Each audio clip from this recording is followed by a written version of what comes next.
Hindi tayo makapag-live dahil walang signal dito. Sayang mo sana yung video dito kasi tayo makapag-live walang signal. So meron tayong kakausaping taga-lokal na taga rito. Actually matagal na siyang taga rito since birth, no?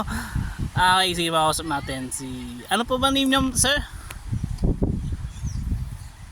Hi, my name is Jawo. Sobrang pangit dito. Grabe, grabing encouragement yung ibinigay niya sa atin na sobrang ganda Okay, daw. okay na sana. Maganda yung view. Kaso, problema, yung signal. Kaya huwag na pupunta dito. Kung pupunta kayo dito, kailangan may sarili ng satellite. Satellite. Para sulit. Ewan ko lang mamaya yung mga bandang alas 2 kung maganda pa rin.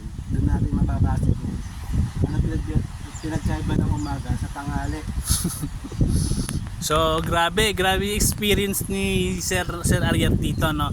Tama, wala nga talagang signal dito, mahirap. Siguro pwede dito yung PBB bahay ni Kuya, walang signal, walang cellphone. So live lang. So sa pumunta ka rito dapat may pera ka. Kami wala kaming pera, makikiburaot lang kami.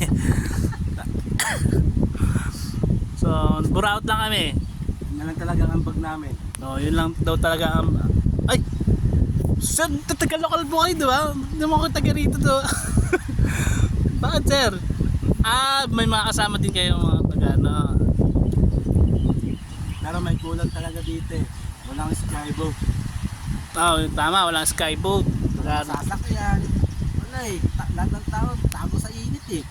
Kukulang talaga eh. Oh, grabe experience ni Kuya Ariel dito. Actually, matagal sa rito, no? Since birth. Siya, ano. Kapag pupunta kayo dito, kailangan may sarili ng pera. Kasi lahat ng hiram dito may bayad. Lahat dito may hiram. Ito mo, hiram pa rin ng kutsilyo, may bayad. Alam mo magkano ang paluto dito na kanin? 450 pesos. Ganun yun. Grabe.